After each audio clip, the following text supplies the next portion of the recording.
Good evening, everybody, and welcome to episode number 25 of Imprint Cast, the podcast dedicated to the Australian boutique label Imprint Films.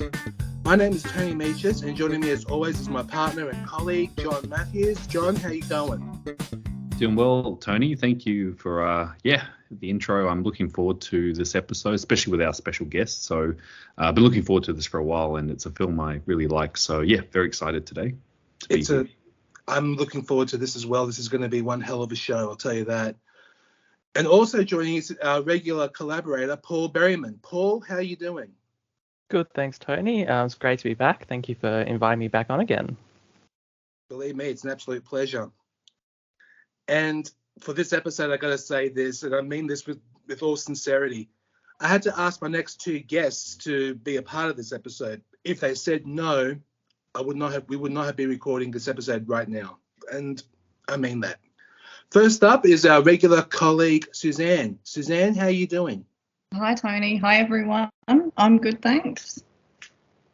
That's great. I'm so glad you're a part of this episode. Thank you once again. And last, but certainly not least, is their first time on the show. I have been following their YouTube channel for quite a while, and I've got to say I'm loving the content. And of course, their film analysis on certain films. How can I not? I had to ask them to come along. So please welcome their first time on the show, Celeste de la Cabra. Celeste, thank you once again for joining and welcome. Thank you so much for the invitation, and thank you so much for those kind words. I really do appreciate that. I do put a lot of time and effort into those videos, and it's always really nice to hear that they still connect with people. Yeah, I was just really honored to get the invitation for this because, as I'm sure you know, The Wicker Man is probably my all-time favorite film. So I have a lot to say about it, and I'm excited to have a platform to just sort of gush about it for a while. We wouldn't have it any other way. We can't wait. I got to tell you though, Celeste, I had to say, when you asked us to check your letterbox, which of course I did the first time I saw one of your videos, then I saw The Wicker Man was your favorite film. I thought, perfect opportunity to ask, and I'm glad I did, and I'm just happy that you joined in. I'm grateful for that. Thank you. Well, thank you as well. I'm really excited for this. So yeah, absolute pleasure. But before we get into the Wicker Man, I have to ask Celeste these questions because it's their first time on the show. Celeste, how did you first hear of Imprint Films? I am not sure. I think it might have been when David Lynch's The Straight Story was first announced. And, David Lynch is my favorite filmmaker. And so I had been waiting for some kind of opportunity to see that on a medium that was not Disney Plus. So when that was announced, I think they were kind of first on my radar. And then I sort of looked into it more from there and saw that they had a lot of films that are harder to get over here in Region A land. And then obviously with this release, they were like really on my radar. And they're not a label that I buy from like as much as other ones, but that's not at all a comment on like their quality. It's really just like the import costs and it's more of a cost thing than anything. Yeah, I have a handful of their releases, and I'm a big fan of everything I've seen so far. So yeah, I'm not entirely sure that answer is accurate, but that's the earliest I can recall having them on my radar is The Straight Story. No, that's a great answer. And so besides, of course, the title that we're going to be discussing today, would you consider The Straight Story one of your favorite Imprint releases? Yeah, I actually had the chance to watch it last week, I think. It had been sitting on my shelf for a minute, and I was like, I need to finally just do this and watch this. And the film is so incredible, of course, but I was a big fan of the release too. It's nice that because I know that David Lynch is extremely particular about the special features that show up in his releases, and I think he has more control of that in like Region A and B releases, but I think Imprint might have gotten away with like not consulting him on everything. So it was kind of nice to see like an audio commentary and a visual essay and stuff. Like you don't really see that on the Criterion releases of his stuff. It's all very much like curated by him, which I think is good, of course, but it was nice to have a sort of more traditional release of one of his films, especially one that's so hard to acquire. And then The Gambler is another one. I'm a huge fan of that film, and it was nice to have an opportunity to have that one in the collection. yeah, those would be the ones that I've actually watched that I can like recommend and have in my collection. Oh, that's great. Yeah, they're both great releases, especially the Wicker Man. But I mean, the Straight Story. But of course, when we watched, I saw The Gamble the first time when the Imprint release was released, and I thought it was amazing. I thought it was really good. Same. It was the Oh, first it's time. so good. I saw it on the Criterion channel, and then when I saw that Imprint was putting it out, I like had to have it. And it's such great artwork, and it's just a really beautiful slipcase on it and everything, and it's just that one's a banger. I'm a big fan. So Absolutely. And for this episode, we are discussing one of the greatest cult films ever made, and we're also commemorating its 50th anniversary. Robin Hardy's masterpiece, The Wicker Man. Welcome, fool. I believe in the life eternal, as promised to us by our Lord Jesus Christ. Sergeant Howie, West Highland Police. I am here to investigate the disappearance of Rowan Morrison. If she existed, we would know. You suspect foul play. I suspect murder.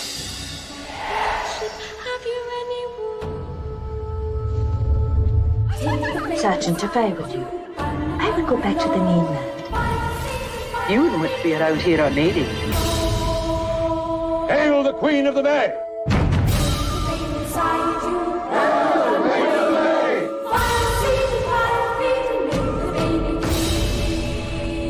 Pagan! Where is Rowan Morrison? Come. It is time to keep your appointment with the Wicker Man.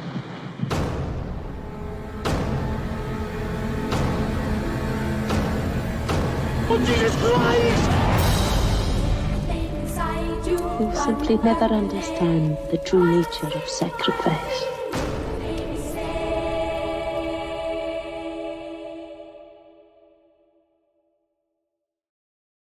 Now, Celeste, when was the first time you saw The Wicker Man? it would have been, I think it was around October 2020, if I was correct in remembering when I checked my letterbox earlier today to log it again. I'm pretty sure it was then. It was leaving Netflix, which is not a service I use much anymore, but at the time I saw it was on there, and I really couldn't tell you when it first came onto my radar. I think it's just always been sort of something that I've been interested in seeing, because I'm a big fan of, cult and horror films and art house films too, which I would consider this probably to be in that wheelhouse as well. And I was like, yeah, okay, let's watch that. It's a tight 80 minutes or so. We can knock that out, check it out. And I don't know. I don't recall having an experience like that with any other film. It's actually really hard for me to discuss this without talking about why it affects me so deeply. And to do that, I have to kind of get into my own beliefs and my own sort of personal history with the subject matter. And I don't know if we want to save that for later, but like the first time I saw it, it was like I had felt like, ironically, almost like a religious experience watching that film, and I still felt that into the morning the next day, and I just can't recall having had that emotional connection in that particular way with any other film I'd ever seen. Yeah, I can imagine that feeling. Suzanne, how about you? When was the first time you saw The Wicker Man? Sorry, this is really roundabout, but in around 2000, so bear with me, this little story. Bruce Dickinson rejoined Iron Maiden, and they announced a new single and album. This was like a really big deal. And like lots of Iron Maiden songs, it was named after a famous British film, in this case, The Wicker Man.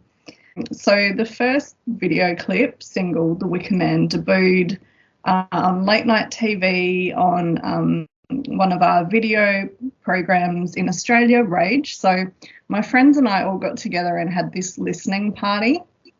And the video has all this imagery of the band and a giant burning wicker man. And we knew it was based on this film, which I'd heard of, but I'd never actually found it in the wild, because it was still a time when we relied on what we could get from our local video shops and rentals.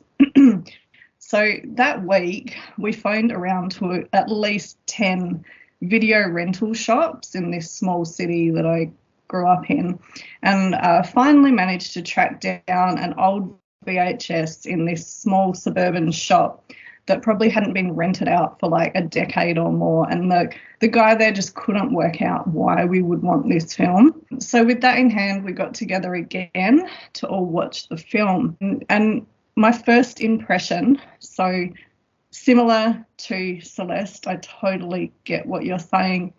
It was one of awe. I felt like I needed time to let the film fully sink in because it was so different to any other horror movie that I'd seen, or in fact any other horror movie around at the time, not just in subject matter but this propensity for characters to break into song topped off with this super powerful ending. And I did know that I'd experienced something very magical and something that spoke to me on a deep level of my subconscious that I was kind of barely aware of.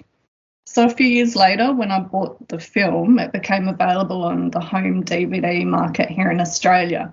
I was able to watch the longer versions of the film that offered a bit more information, and it made it more coherent to me. And it was on subsequent watches that my real love for the film fully sank in, because I realised what a special and very unique piece of cinema that it was.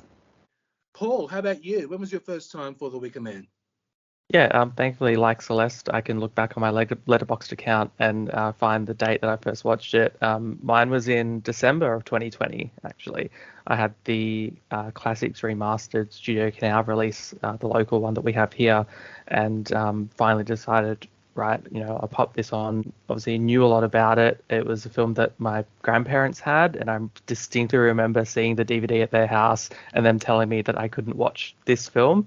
They would show me lots of musicals and MGM type stuff, but I remember The Wicker Man was something I wasn't allowed to watch. So it was kind of, had another like extra bit of status around it. So I watched the final cut, and I just remember putting it on quite late at night and being unsettled by it in a strange way. I specifically remember when the rituals is kind of starting, and there's they're getting dressed up in the costumes, and the guy with the horse and the big dress and everything chasing Howie through the town. I just remember being really unsettled by that, and kind of like hearing noises around the house, thinking, like something else was happening. It was really really unsettling.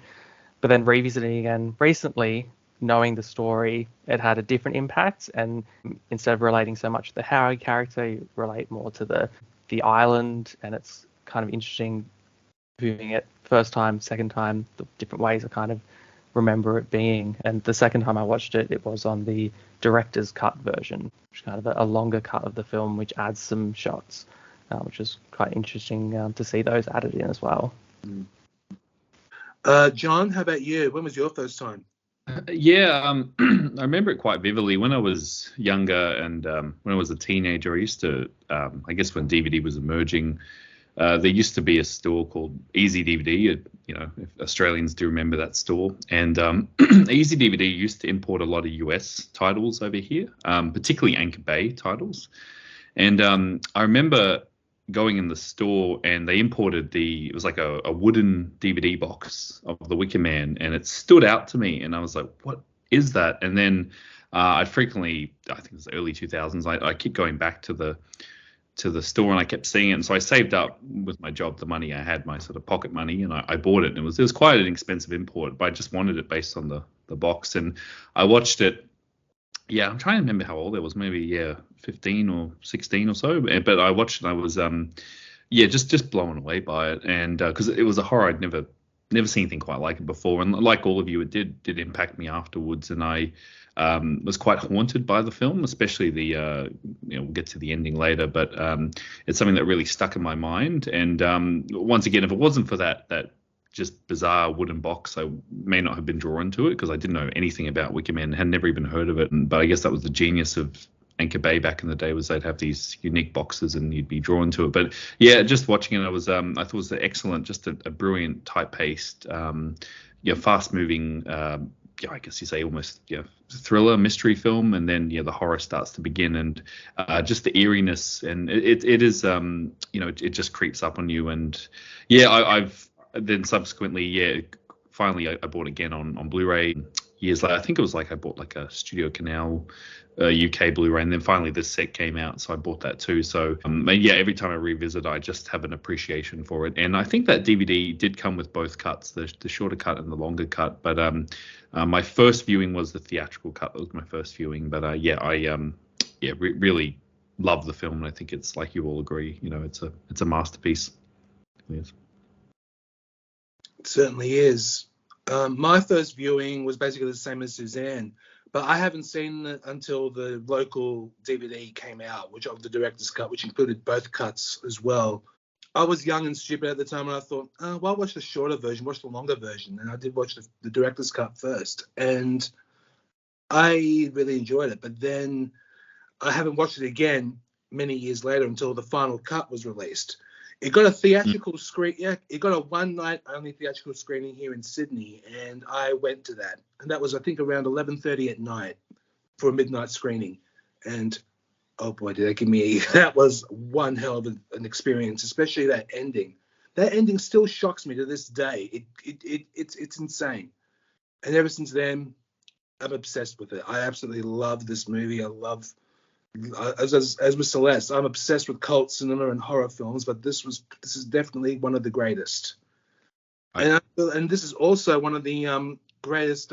It's also part of the what they call unholy trinity of folk horror. I believe the first one was Witchfinder General from '68, then 1970s The Blood and Satan's Claw, then 1973's The Wicker Man.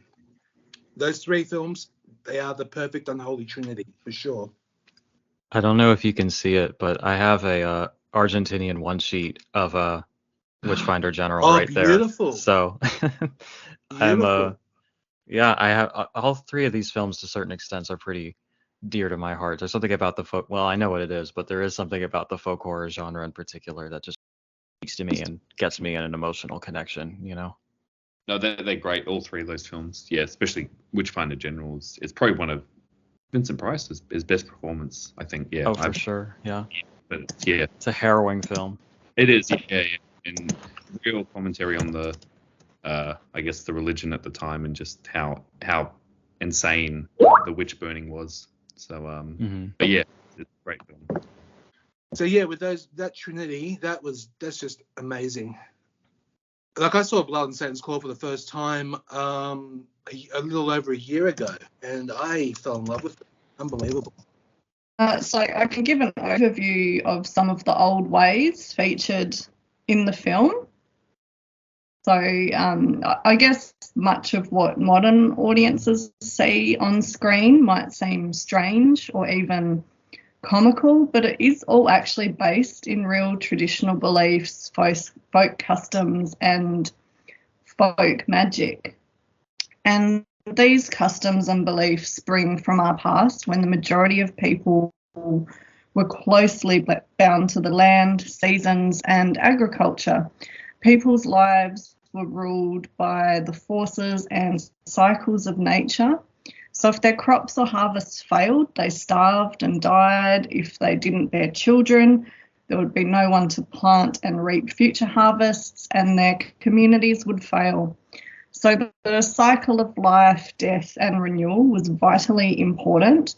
And it's for this reason that so many folk traditions revolve around fertility and harvest, like we see in The Wicker Man. The Wicker Man is set in spring around May Day celebrations, and this festival was traditionally known as Beltane, or variations of that name depending on where you came from Scotland, England, Ireland, Wales. But it roughly translates to bright fire, likely representing the sun, which governed agricultural life. And May was the time for sowing seeds. When seedlings sprung up and trees blossomed, it meant that summer was coming, the sun would become brighter and the days longer, encouraging crops to flourish. And the song, Summer is a Comin' In, which is used to great effect in the movie, was first documented in the mid-13th century and has been found engraved on a wall in the ruins of Reading Abbey, and it was a joyous welcome to the season. Beltane celebrated fertility and harvest with a cavalcade of theatrical traditions and rites that would entreat the gods to provide a successful harvest. And traditionally, a tree in the middle of the village was decorated with floral garlands and danced around, and this became what we know as the maypole. And you see this in the film. There's quite a long sequence with the children dancing around the maypole, and the origins of the maypole probably lie in ancient tree worship and sacred trees. In the film, we're told that it's a phallic symbol and one of the many rites of fertility undertaken. A May Queen and sometimes King were elected, two young people in the prime of their youth who represented the spirit of spring, blossoming life and fertility. In the movie, this is the missing girl Rowan. Her name is taken from the rowan tree, which was considered sacred to the Celtic people and considered the tree of life, while its berries feature a 5-pointed star that mirrors the pentagram. The May Queen and King led the May Day procession and this cast of colourful characters, some of which we see in the movie. So, Paul, you were mentioning how they creeped you out. Like the hobby horse, the teaser, yeah, and the fool. And the origins of these characters are murky and they're also somewhat debated, but they largely have their origins in the traditions of ancient Britain. And the hobby horse, which Paul said creeped him out, would pretend to die and then spring back to life like the seasons, while also trying to capture women under his skirts, which you see in the movie. And if the woman was captured, it was said that she would become pregnant within a year. Of course, Sergeant Howie becomes the fool in the film, while Lord Summerisle is the teaser, and he brandishes the druid's sacred scythe and mistletoe associated with sacrifice. The fool sometimes represented the vices and incongruous elements of society, while in the tarot he could represent untapped collective knowledge or potential, while the trickster was traditionally an archetype who possessed secret knowledge that he used to play tricks or defy authority and convention, which is certainly the case in the film. And there are also Morris dancers, which I believe in the film, this is the kilted dancers, take their place. And these people are usually armed with sticks or swords. They danced. Their stomping was said to wake up the good spirits of the soil, while their sticks and swords frightened away the spirits of winter. The people in animal masks and costumes are partaking in a tradition called guising or mumming, probably harking to animistic belief systems that all natural phenomena, animals, plants, landscape, and the elements all have a distinct spiritual essence. And these animal totems each have their own symbolism, but also disguise the wearer from actual spirits walking amongst them, while at the same time scaring away any bad spirits. And the act of guising also represents transmutation, which is explored in the film, as well as the idea that during sacred times of the year, one could straddle the world of the physical and spiritual, or the living and the dead. The hare is the most significant animal symbol in the film. We see it a lot. And that's a creature known for its fertility, who breeds prolifically and represents rebirth and resurrection, another theme of the film. In regards to the bonfire, at Beltane, all fires in the village were extinguished and a great fire would be lit. From this, all other fires would be ignited and people would feast and dance around the fire. The fire symbolizes the sun, the spark of life, and fertility. In the film, we see girls fire leaping, which is a very beautiful sequence in the film. This was considered cleansing, but also a rite of fertility, inviting the spark of life to ignite inside the womb. And the lighting of fire through friction also symbolizes the sexual act. And the Beltane fire was meant to always be lit through friction by no other means. In the film, the bonfire takes the form of the Wicker Man. The earliest surviving account of a Wicker Man and this form of human sacrifice comes from Julius Caesar when he was writing about the Gallic War, while the Greek historian Diodorus Siculus wrote of druids making human sacrifices in his Bibliotheca Historica, and that was around the 1st century BC. They think they probably came from earlier sources though. However, there's very little archaeological evidence of druids making human sacrifice, and we know very little to nothing about the druids, their customs, and what they actually got up to because it was not a written tradition. And virtually the entire druid class was murdered during the Roman conquest. So their knowledge and traditions were just lost to time. However, the Romans had an ulterior motive in portraying the Druids and Celtic people as savage or backwoods to their fellow Romans by telling them about these horrific Wicker Man and sacrifices because it justified their invasion. But regardless of whether human sacrifice was a reality or not, the function of these practices was to gain the attention of the gods to entreat or appease them. And it might seem like a lot of farce or stupid superstition, but it's a false assumption to assume that people in the past were any less intelligent than us. To the contrary, they survived without modern technology. They lived with their ingenuity, flowing with the seasons and weathering hardship whilst engaging with this very rich spiritual world and belief system. And there were no supermarkets. There were no Uber Eats deliveries. You had to fend for yourself.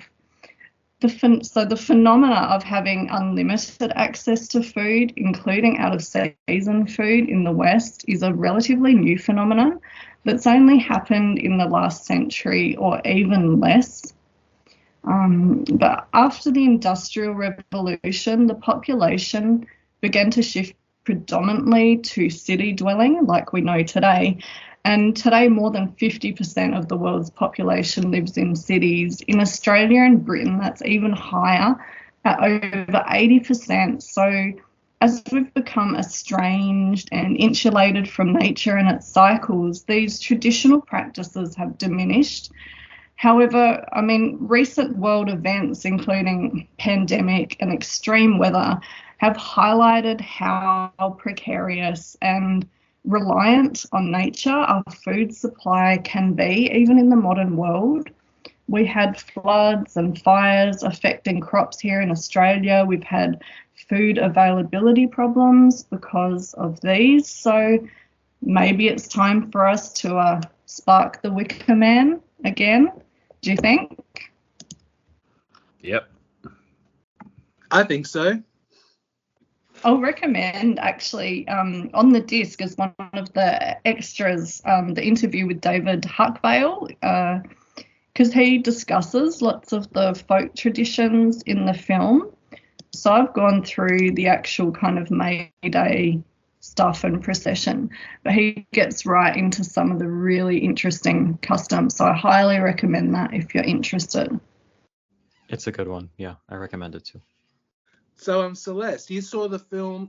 Which version of the film did you watch for preparation, or did you watch all three cuts? So the very first time I saw it, I saw the theatrical cut because that's what was on Netflix. Mm-hmm. And then, after it had shot up so high on my list of all-time favorites after just the one viewing. I bought the Studio Canal Final Cut release, and that was what I watched for the second viewing. And then for this time around, having acquired this box set, I thought I would go ahead and watch the director's cut so that I could have all three under my belt. And watching the director's cut, I wasn't planning on doing this, but it just sort of happened organically, where I've always had so much confusion as to the differences between these three cuts. And then apparently there is a version that exists that hasn't been unearthed anywhere that's like about a minute or two longer. So that just made it more confusing to me. But watching it, I was like, like there are added scenes, of course, but then there's just slightly extended scenes. Like almost every major scene, there's shots that are just a little bit longer, or there's additional dialogue that's been added. And especially in the director's cut, the way that the quality kind of dips back and forth from standard to high definition is a little bit strange to me. And so just after having watched that, I was like, well, now I kind of want to just see for myself, really compare the differences between the three. So I kind of popped in the other disc, and I sort of fast forwarded through it and then watched some key scenes that had some really big differences. Like the ones that were the most different to me were the scene is definitely the one where Willow is singing her song. That one is different in all three versions, not just in terms of the scene itself, but in placement. And the scene following it, where she basically was like talking to Howie and was like, hey, I was trying to fuck and like you totally ignored me. What's going on with that? Like that was removed from the director's cut, which I thought was really interesting, but it is reinstated in the final cut. Having been in the theatrical, I haven't been able to figure out why that was. Might be on one of the many commentaries included that I didn't get a chance to listen to. I essentially did that process for all three cuts to kind of get a feel for myself as to the ways that the pacing works out, and compare the different shots to see why some of them were included in the director's cut in lower quality, because they must have been slightly different, or just editing it together didn't quite work out to splice in the high def parts. That was just a really fascinating process, especially like I don't edit films or anything, but I am like a video editor, and so to kind of see the thought process behind each of the different cuts, I highly recommend that process for anybody who is like patient and or nerdy enough to get into that and really see those slight differences for yourself. Yeah, so I have seen all three cuts, and I did kind of not, entirely, I didn't watch all three back to back to back, but I did kind of go through and do a pretty extensive comparison. Do you have a favorite? I do, actually. I typically like if I'm going to be watching something, I almost always want the longer cut. Like the longest available version is what I want to watch. But if I'm being honest, with the exception of a couple things that I like better about the director's cut, I think the final cut is the one to watch. Like that's the one that I would recommend to people, and that's probably the one that I'll go to for subsequent viewings. Like it's definitely interesting to see those extra scenes, and I'm especially bummed that the director's cut is the only one that has the complete full-length version of Willow's song. But I think the pacing is just better in the final cut. Like I think that the director's cut can kind of drag a little bit, and especially the way that these scenes are spliced into the director's cut, it is kind of distracting how often it dips in and out between standard and high definition. And the final cut, where you definitely can still tell that you're dealing with archival materials as opposed to like primary source materials, it's way more fluid, I think, and it can actually be hard to tell sometimes. So that I do think that the final cut is appropriately titled, and I think that that's probably the one that I would recommend to people having done that. But I don't think you can go wrong with any of them. Like I had an amazing experience with the theatrical cut, even though that is probably not one I'll ever watch again. And the director's cut, obviously, if you have the kind of patience for those dips in qualities, is definitely one to seek out as well. Although I am kind of bummed that it's missing that one scene, because I do think that scene is amusing and also helps inform aspects of the themes and the characters. So I don't think any one of them is like 100% perfect, but yeah, the final cut is my answer. Sorry, I have a tendency to give long-winded answers, if you haven't noticed by now. Oh, please, we love it. Yeah, I totally agree with that. I'd go back to the final cut, and I believe that's the one I've watched the most. So I believe what happened with the film when it was originally cut. It was around, 102 minutes. Email me if that's wrong. But anyway, when they screened it for industry people and the studio, they just thought, what is this? Like, what have you given us? What have you made? They just, I guess, didn't get it on any level. And they kind of thought, oh, we can't do anything with this weird religious horror movie with singing in it.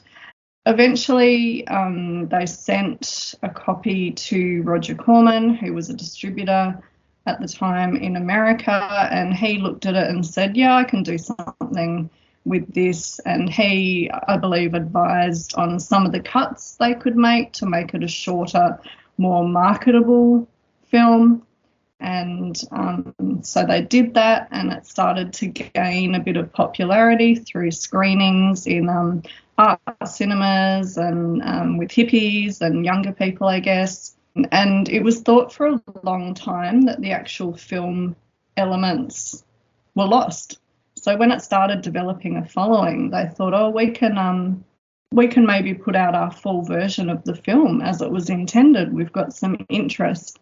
And they were told that all the film and all the magnetic tapes for the soundtrack had been put into landfill, and a highway had been built over the top, which is when they remembered, oh, well, Roger Corman might still have a print. And luckily he did, which is, I believe, what they constructed the director's cut from. And then over time, I guess they've discovered a bit more, and they keep adding it in, trying to get it to that original vision.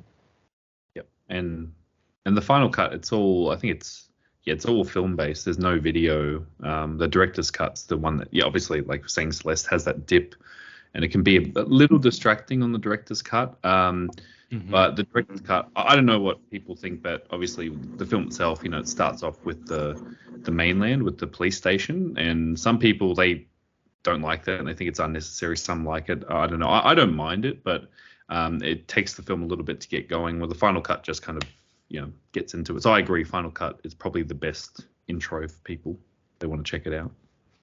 I had a general question for you all. I sort of brought it up already, but that one scene where she wakes him up in his bed after she tries to seduce him, and she's asking him why he's being such a virgin about it and everything. That scene is in the theatrical cut and it's in the final cut, but it's not in the director's cut. And I'm curious why it is when, I guess maybe he just changed his mind, initially assembling a director's cut that had everything that was, cut by the studios or whatever.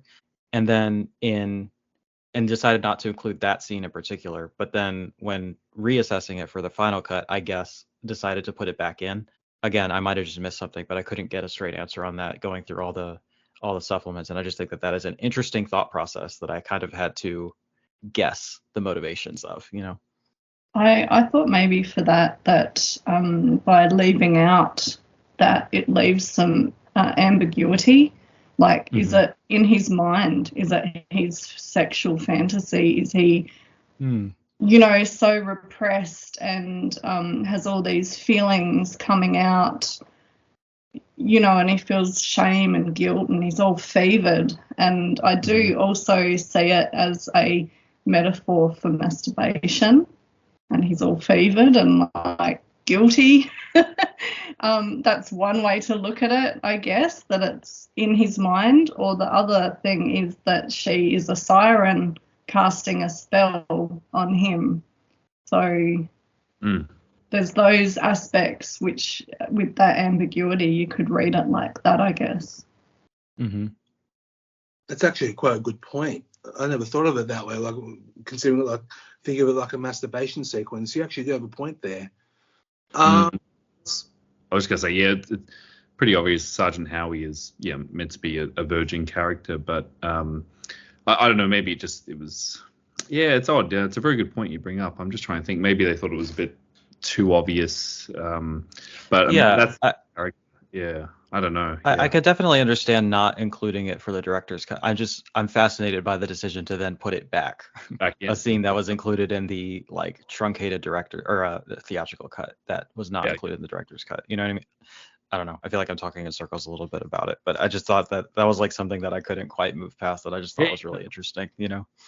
More generally on the cuts, there's a Q&A on the last disc with the director from 2013, and he does mention, like the presenters are talking to him and say, so we watched the final cut, and he goes, well, and like even he still thinks that there's changes he could make. So even among that scene, but probably among others, in his mind at that time, it wasn't even the final cut.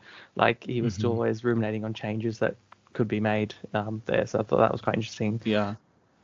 Yeah. I think with editing, to a certain extent, it's like a vibe, and it can be completely arbitrary. And maybe just one day he was feeling like it was a good scene, and one day he was feeling like it wasn't, and then it just kind of happened to land the way it did. You know what I mean? I was just curious if there was somewhere on a commentary or something like he definitively said something, but yeah.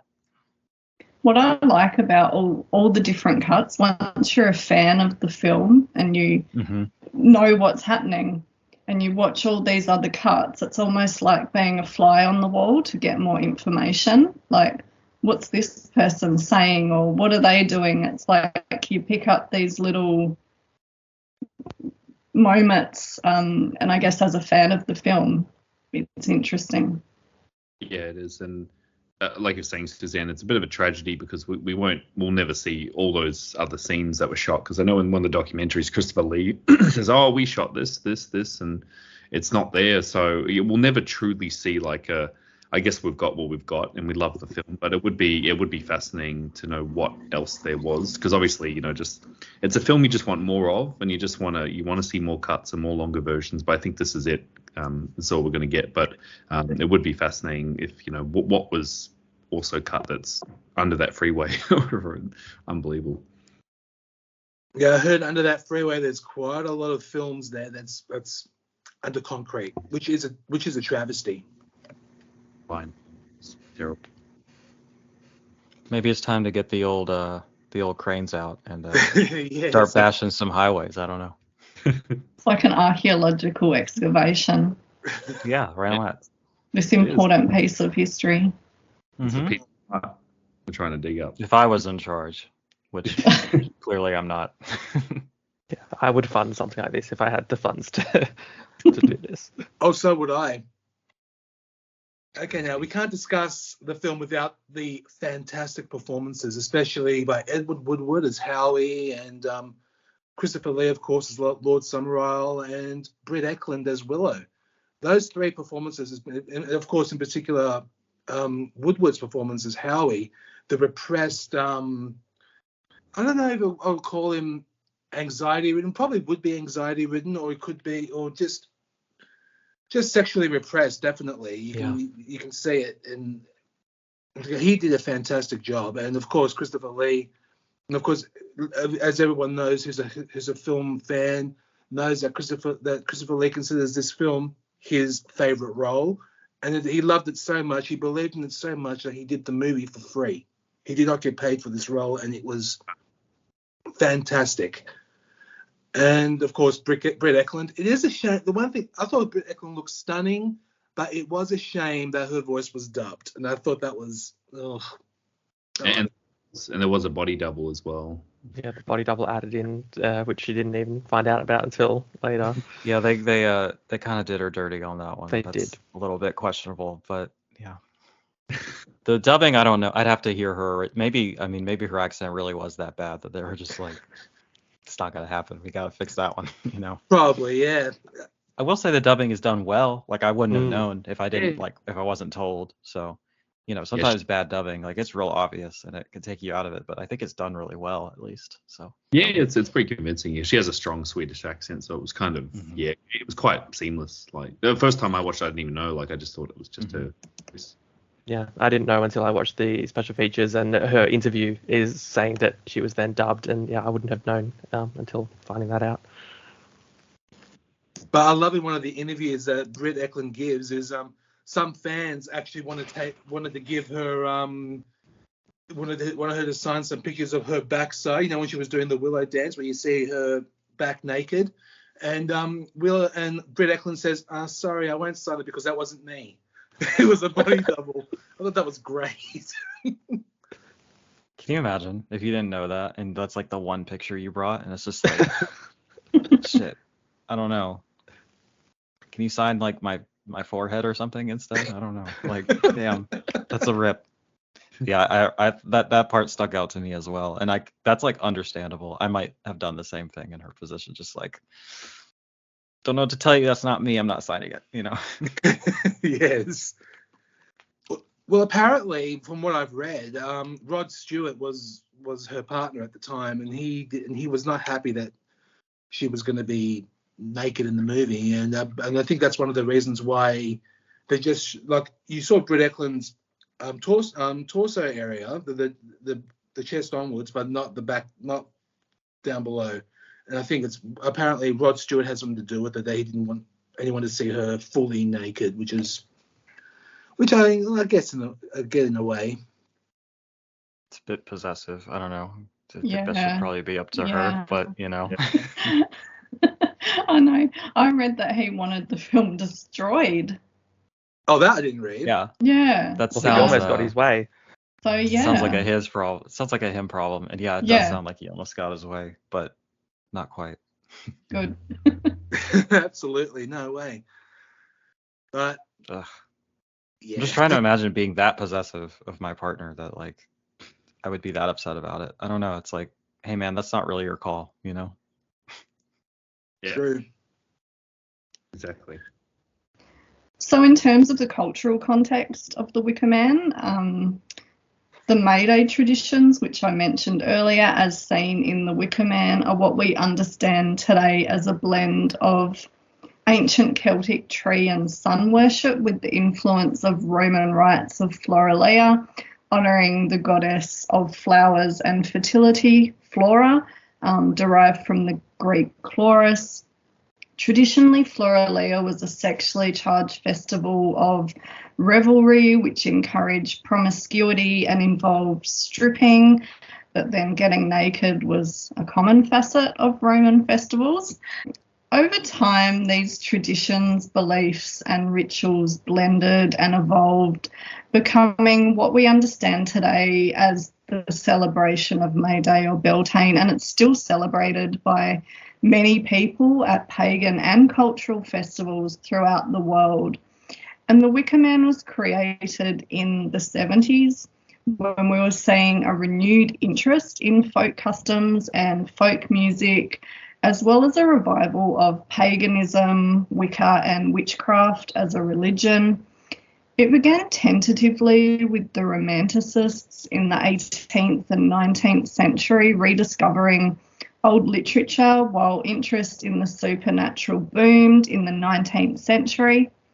And by the early 20th century, the writings of Gerald Gardner, who's considered the father of modern Wicca, and later people like Raymond Buckland really kicked off the modern movements. And by the 60s, they were in full swing as people were experimenting with new ideas, including women's liberation, sexual liberation, and feminism, which and women identified some of these things in paganism and Wicca and saw it as an alternative to modern patriarchal religious systems. And Kat Ellinger's video essay, which is an extra on this Imprint release, is a really fantastic insight into that link between the Wicker Man and this thriving counterculture of the time.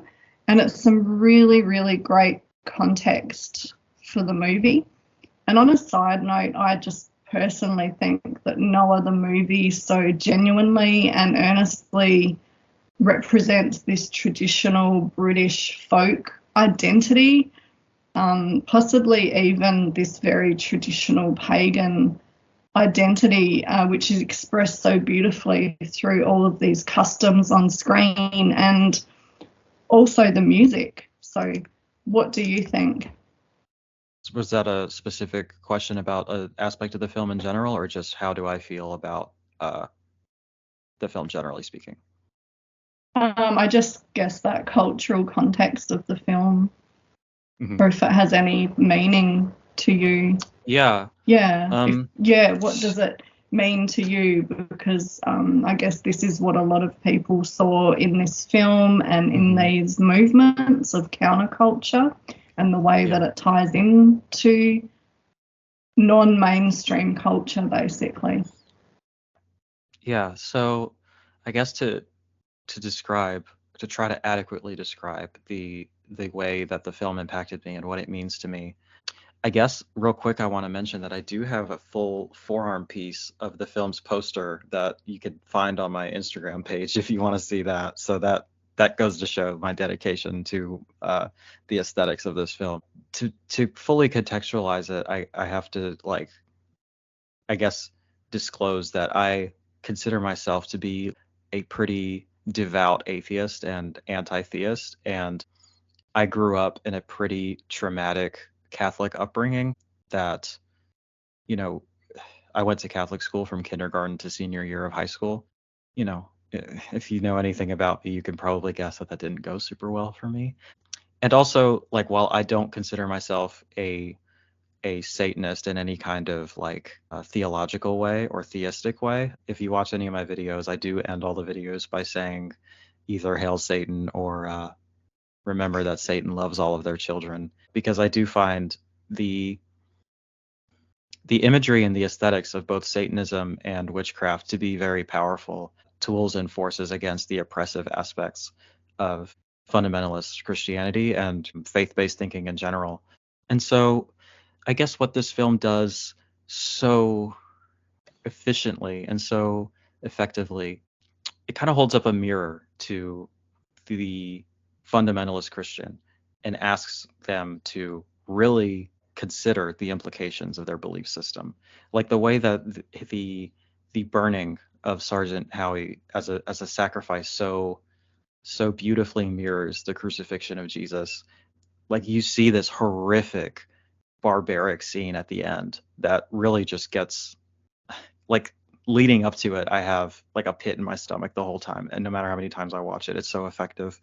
And I think most people seeing that are like, it's a bit of an overreaction, don't you think? And it's like, but the religion that he is espousing centralizes around an event that is just as cruel and just as barbaric.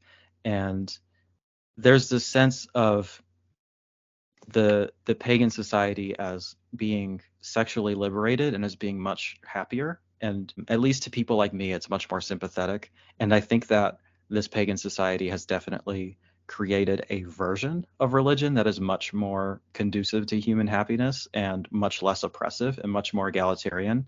The way especially that women's sexuality is portrayed, and just sexuality in general, is just so radically different from any traditional Christian coded society. The way that people brought up in those societies are, the values that they're given. Like, Sergeant Howie is just kind of walking around and just sees people in various states of undress, or just treating sexuality as like something that is just pleasurable and good, and he's horrified by that, you know.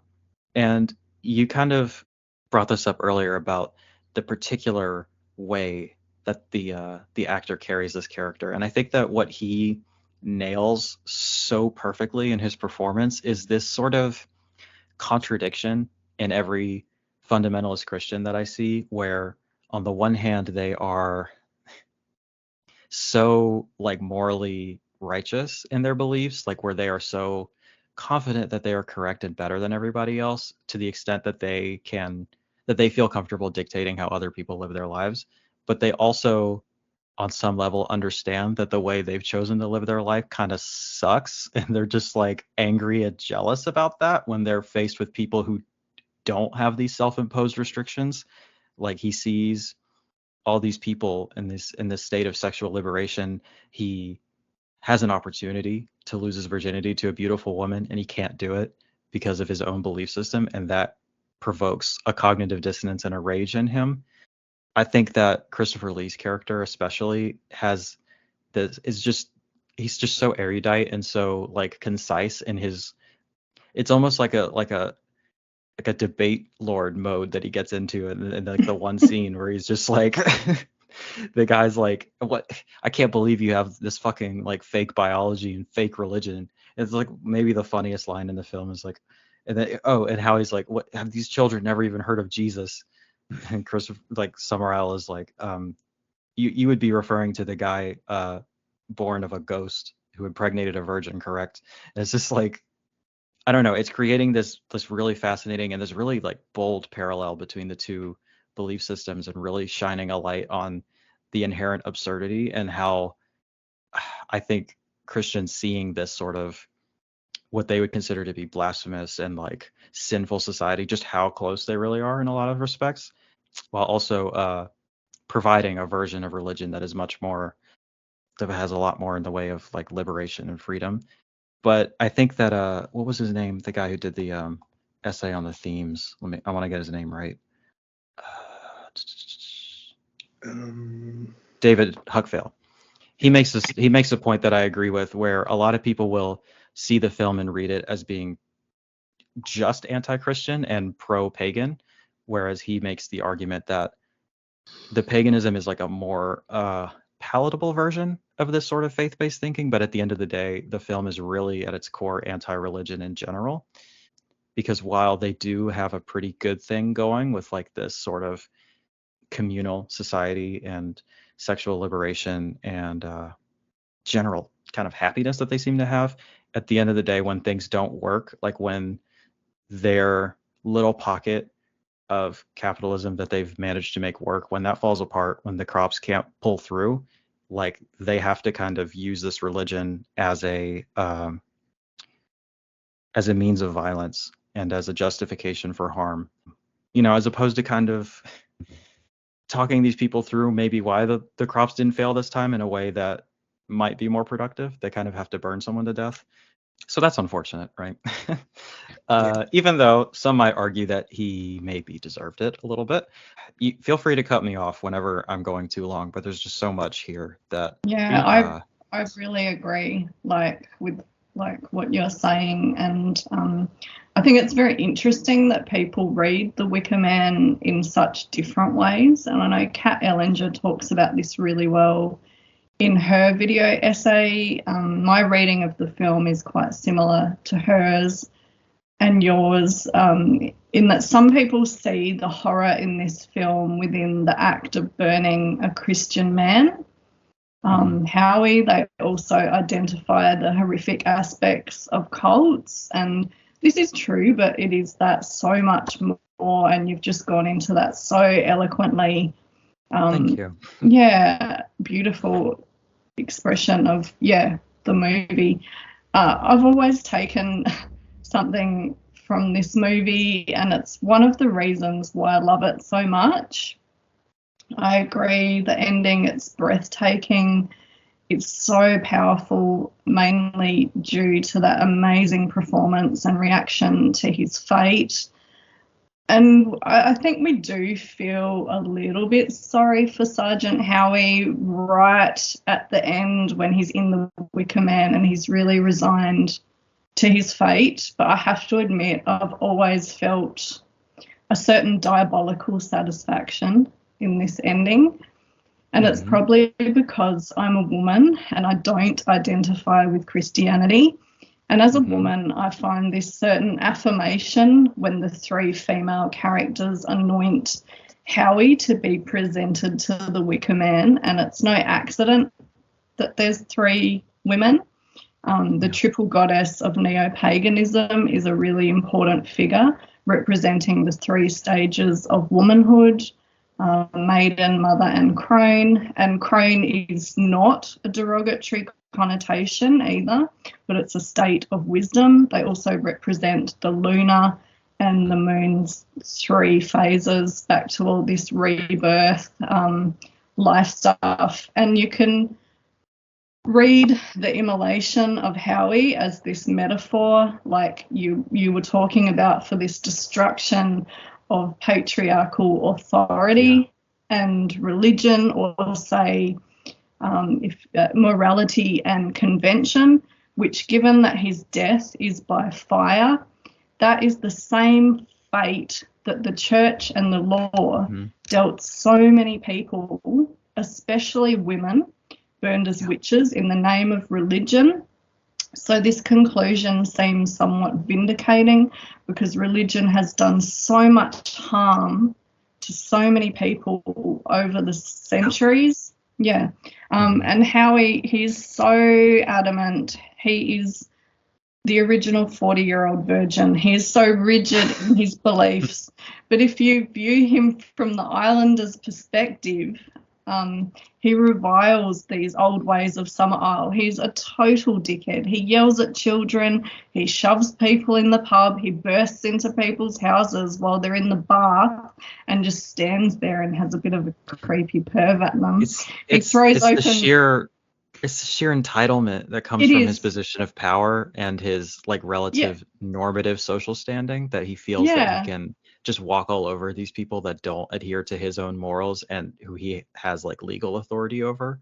Yeah, and he throws open that coffin, and like grandpa or whoever's in there, he turns up his nose at everyone and everything. He represents the crown, the law, and religion, and all of these institutions that our society's been based upon. And in the longer cuts of the film, it actually opens with Howie taking communion, and then it ends with him being anointed by this pagan religion, and it's just this really interesting bookend to the film of both religions. The film is full of these contrasts, like you mentioned, Howie's single-mindedness in the name of religion and law, and the film, I think, also questions any religion's right, so any religion, to pronounce its superiority and pass judgment over others or people that don't have the same belief systems.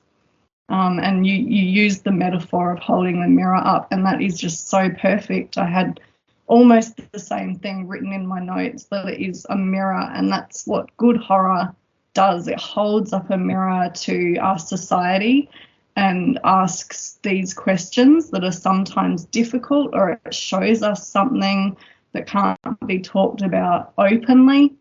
So I guess at the time this was made, the majority of people would have been Christian.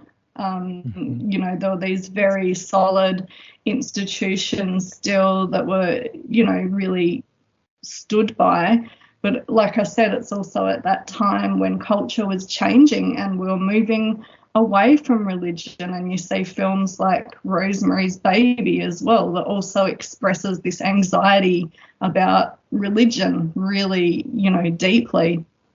And I also think the film has this really very, very special feminine energy, and that it's a real celebration of female sexuality. And you talked about this. It just has so many powerful images, like the mother breastfeeding in the cemetery. That's one I particularly love. She's holding the egg, and the egg, of course, represents it's a vibe. life. Yeah, it is a vibe. It represents life, renewal, and traditionally the earth is represented as goddess, and mother, I see her like she's the, you know, mother goddess. And I think Willow's song and dance is also this very joyous celebration of sexuality. And it's so beautiful too. It is, yeah. So it's not, I don't see it as gratuitous or, oh, you know, whatever. It's actually very beautiful and lyrical, and like I mentioned earlier, it can be seen as a symbol of masturbation. Hers is free and liberated, and Howie is fevered and sweaty and fraught with guilt and disgust. And that's Willow, such a good point. Yeah, I hadn't thought about how those two kind of paralleled into this sort of masturbatory way, where one is just like joyful and open and free, and the other is just like so full of shame and self-hatred. And that's a really beautiful kind of yin and yang sort of visual of that concept. And I'm really glad you pointed that out, because I hadn't quite thought of it in that way. And it climaxes as well. So if you watch their faces, it gets more kind of frenzied. And yeah, when you think about it in that way, you can't unsee it. But I mean, not that it necessarily is that, it's just one of these metaphors that we talk about. And well, yeah, so I was going to say, I think Howie, just being so repressed, his idea of sexuality is, you wait, and obviously in the director's cut, starts off with the police like joking about him and his wife, like she's not going to get any of this. And I guess in his mind, it's like a real, it's like a ceremony, sexuality. And I think the first night when he sees these people in this orgy in this graveyard, like he's quite disgusted, because in his mind, it's meant to be this very special occasion. You wait for your wedding and everything. And this, I think, presumably is the first time he's ever actually seen sex, and he's just shocked by it and quite turned away. And so I found it quite interesting how he's just like on the first night, just, shocked by sexuality, seeing it first up. So, when these guys embrace it as quite a wonderful thing. Well, traditionally, the sex act within kind of that fundamental or very conservative religion was seen as merely procreation. You could not do anything more, depending, not all religions like that, not all, Christians are bad or mental. I'm not saying that, but, that's a very old kind of way of thinking, that it was just for procreation and you shouldn't enjoy it, and a woman especially should never enjoy it. A woman, they even thought women couldn't enjoy it,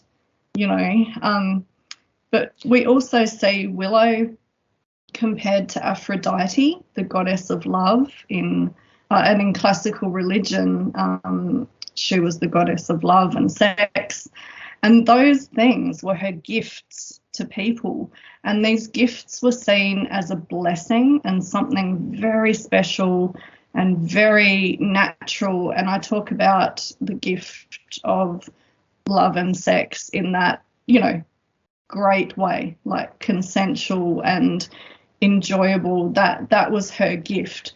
But Howie reviles this female sexuality because of these moral constraints and this religious dogma that he's a product of.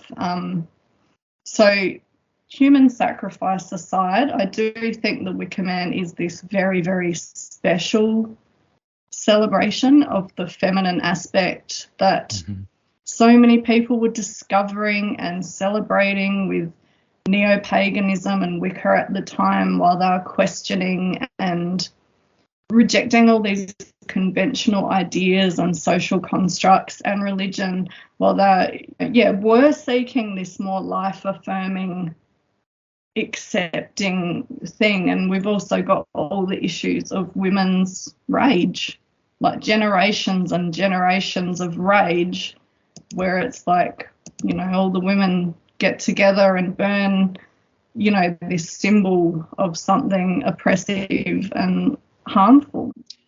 I'm interested to hear you guys what you think. Yeah, I definitely don't want to monopolize the conversation. I do want to hear y'all's takes on it. I did have like one or two last points, if that's okay. Please. Go ahead. Please.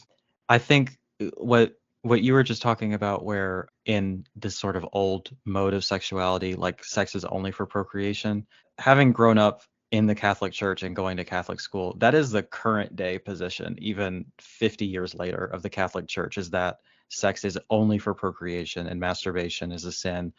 Any kind of homosexual sex is a sin. And even within the confines of a marriage, using protection, like actual family planning is a sin. Their little get around for it is called natural family planning, where basically people who follow this within heterosexual married relationships will only have sex, let's call it during particular times of the month where pregnancy is impossible. And so like, this is the sort of, to my mind, this like needlessly restrictive and controlling view of sexuality that Howie is trying to like impose on people who are just not about it, And I think that this is kind of a microcosm of the larger themes of the film, where I think that this is really skewering like colonialism in general, where you have this like really powerful like white Christian man kind of going to a society that is different, that he can't control as much as he wants to, but he's imposing his own conservative Christianity on it at every opportunity. I think the most egregious example of this is when he goes to a complete stranger's grave and like makes a makeshift cross to put on top of it. Just this like grotesquely inappropriate sort of symbol of imposing his own beliefs on like literally a sacred like grave site. Like it's so wildly inappropriate. And I think that kind of, there's examples of that all throughout the film. But the last point I want to make is that I think logically we do kind of see how the film is comparing and contrasting this pagan belief with conservative Christianity and showing the faults of both and showing the faults of faith-based thinking at large. But I think that emotionally, what's really happening is that this really oppressive force is entering a society that is liberated and free and like has all these benefits in its feminism and in its sexual liberation. And he is so, like, I'm trying to think of another film that is so overt in how it portrays conservative Christianity and just how cruel and vindictive and like nasty it is, and how like entitled and just imposing he is at every single opportunity, where he's just like disgusted by these people who are like not yet, they're not hurting anybody, and they're just like, you know, vibing on their own, doing their own thing, and he's just like so affronted by this. And they give him so many opportunities to leave and he just can't do it because he's like, no, this is wrong and I have to fix it because I'm right, you know. In the ending scene, while it is horrific, like I do want to echo what you were saying, that it is this beautiful moment of catharsis, like especially as somebody who has actively been oppressed by these belief structures, like this specific belief structure my entire life. This emotional conclusion of this society that is liberated and different and free and rejects this ideology that he's so harshly trying to impose, and like rejecting that so beautifully and so violently and just like literally like burning it to a crisp in this like incredible sequence. It is just like a profoundly spiritual moment of catharsis for me. And I mean spiritual in like I think spirituality can coexist with like secularism. Like I don't think it has to be rooted in any belief system, but there's something to that.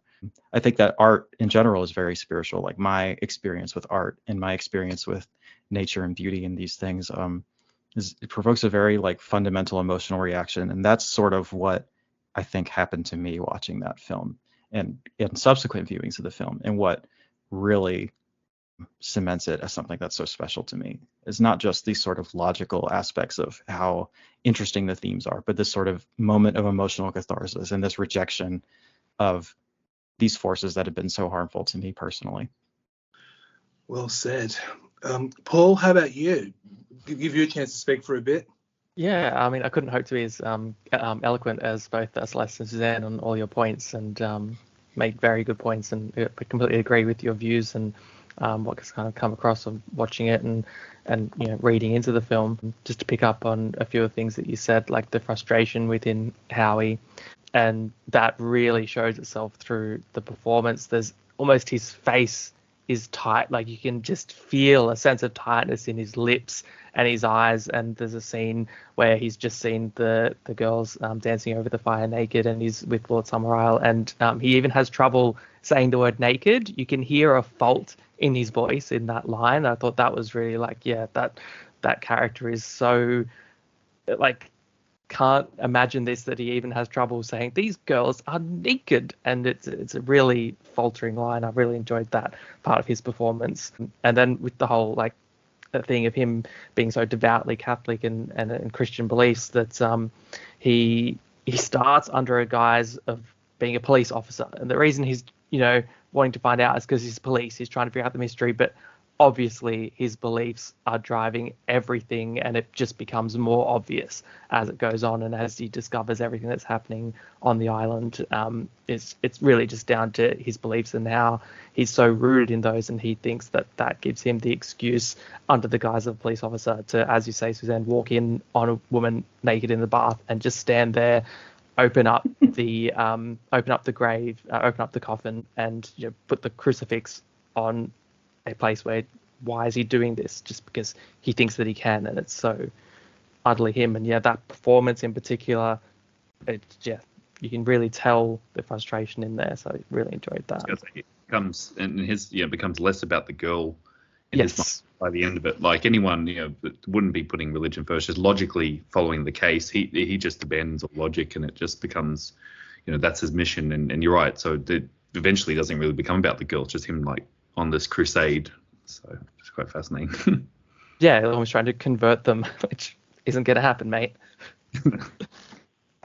So true, especially that sequence when Summerall gave Howie permission to open the grave of Rowan Morrison, and inside the coffin there was a dead hare, and the sequence that actually shocked me was he goes inside Summerall's castle and just throws the hare at their feet. That was what gives him the right to actually do that. Something. All right, a desecrated animal, a dead animal, throw it at their feet. That is just wrong. Even though, as you said, he believes what he is doing is right, but of course, but deep down, we all know it's wrong. Definitely, I think that's really terrible. Personally, I don't know. What are your thoughts on that little segment? Yeah, it's just one of his many transgressions against the people of Summer Isle. Yeah. Yeah, it's pretty extreme.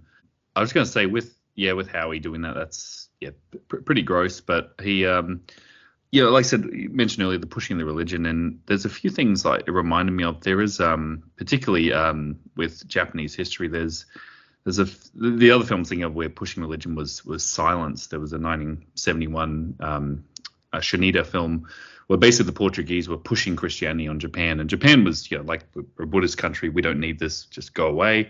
And eventually they outlawed Christianity, and these crusaders were coming in, essentially risking their life, and knowing they were, it was illegal, they were doing it. So it's just interesting that kind of came up to me. And Scorsese, he remade that film, the other Silence remake, but I like this 1970s one, and it's very similar. If you do a double feature of Silence, 1971 and Wicker Man, they make quite a double, just about these outlaws. That would be a fascinating double feature. Oh, yeah, it's a double feature, and I actually watched it again recently just as a double, because they both deal with similar themes, but just outsider coming into a land they do not understand and just trying to push it, and the Japanese people are like, no, just we warned you, like, you can go, but if you keep pushing it there will be consequences. So but once again, Howie just doesn't really get it, and he just keeps pushing it. But even earlier you said, like, you made a good point, Suzanne and Celeste, also about just also criticizing religion. Like, you don't know which religion's right in this film. And even, I don't know, I just personally I feel like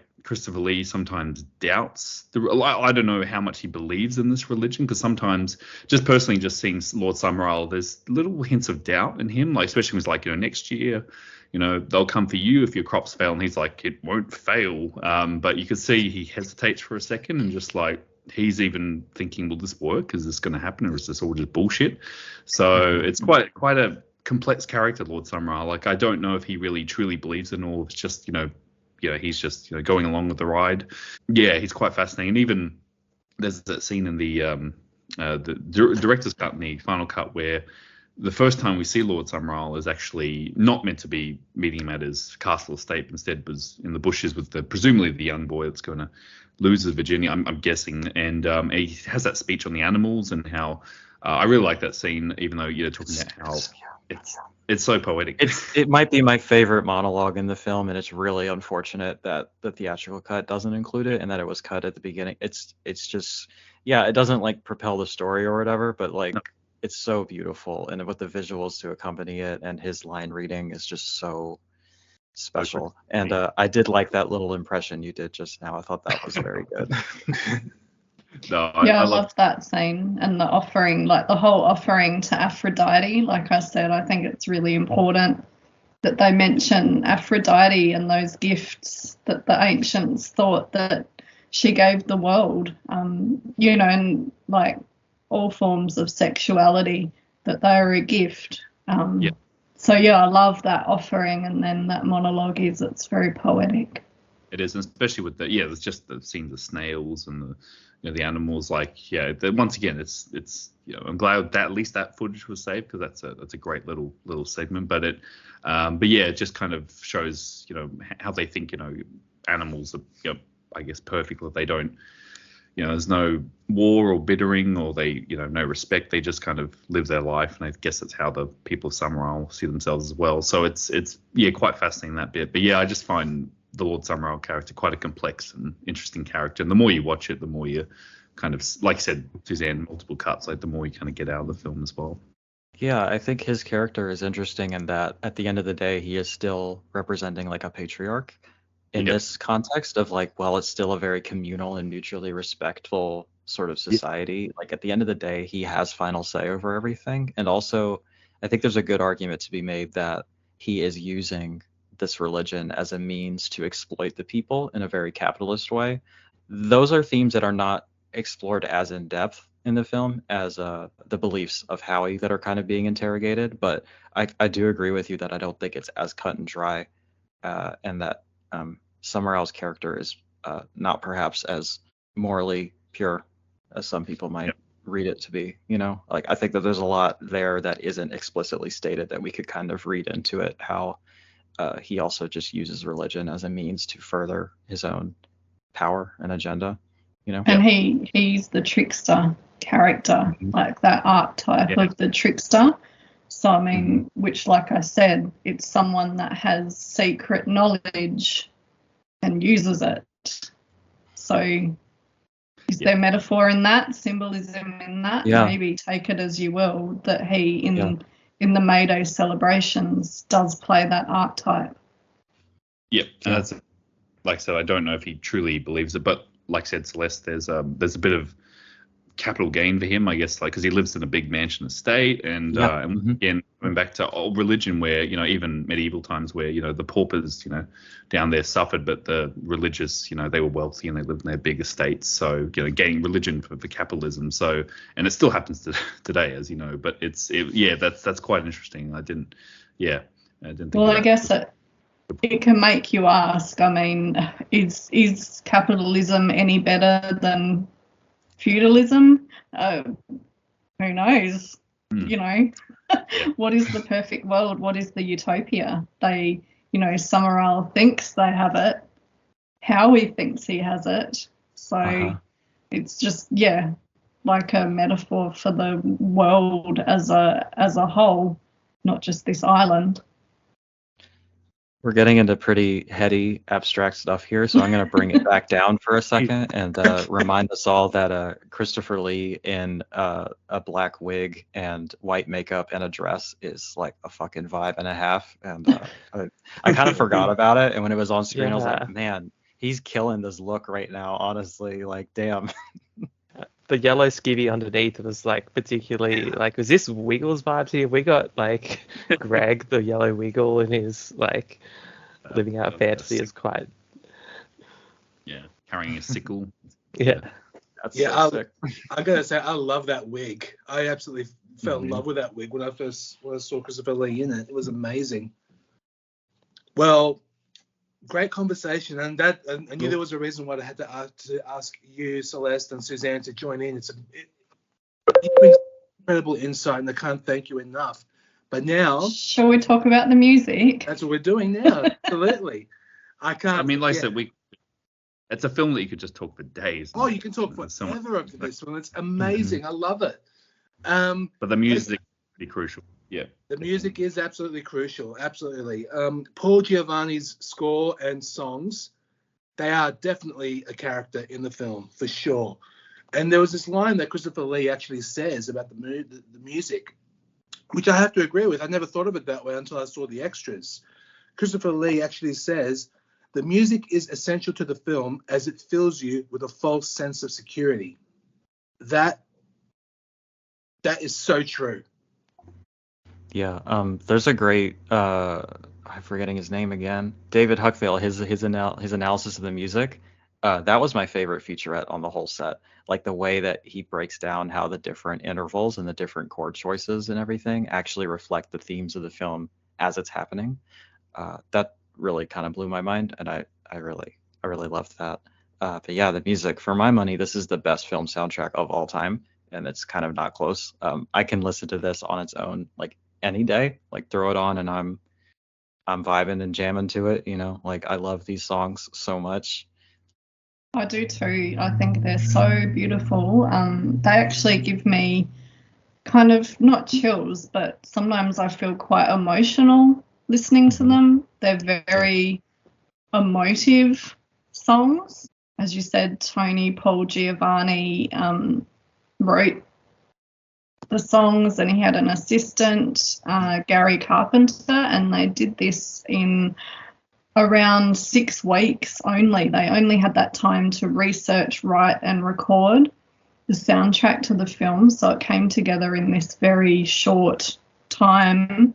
They drew from Celtic music tradition, and they constructed this eclectic mix of folk songs, carefully researched traditional verse, and this modern interpretation of folk rock. And the music was performed by a group of young musicians recently graduated from the Royal College of Music. And I mean, any fan of the film probably knows they are the actual musicians who appear in the film alongside Paul Giovanni, who is the gentleman with the black hair, and he sings Gently Johnny, I believe is the name of the song, and he pops up throughout the film. And I think there's a very, I don't know, magical, special element, not just to the music as a whole, but the fact that they're the people that actually performed it in the film. It gives it this kind of realism, or not a documentary sense, but an urgency, I guess. And the music really tied in with the folk revival of the 60s, which began in the 19th century, when there was this really academic effort to record and write down traditional verse and songs for posterity. And the modern folk revival included singers and well-known progressive folk rock acts like Pentangle, Donovan, Fairport Convention, Still I Span, Fotheringay, Renaissance, etc.